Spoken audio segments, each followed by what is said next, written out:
What's up, mi gente? Today we're back in the kitchen and we are going to be making some oven fried mozzarella chicken thighs. Let's get to it. First, we're going to start by coating it with our olive oil. Remember to put just enough so that your seasoning sticks. We're going to begin by adding on our adobo.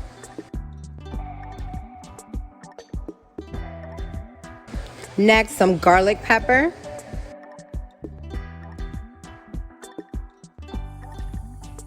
Next, we're going to be adding some garlic powder. I am almost out of this one, so I'm just going to go ahead and just throw the whole entire thing in here. Now grab some Ritz crackers and just start smacking it against the countertop until they're nice and crumbled up.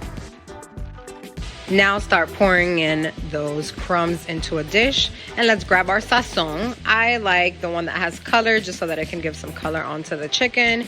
You can use any other seasoning that you like. Give it a good shake and add some more garlic pepper.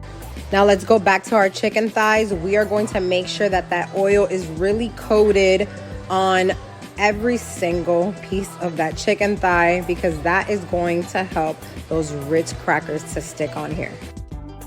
Remember to preheat your oven if you haven't already. Look at how perfect they look. Now it's time to add on our mozzarella cheese.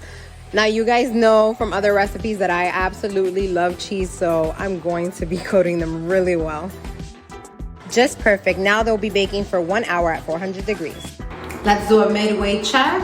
They are crisping up just right. Now we're going to be adding a little bit of Swiss cheese, letting that broil for 2 minutes, and look at that. They look absolutely amazing. Let's plate them.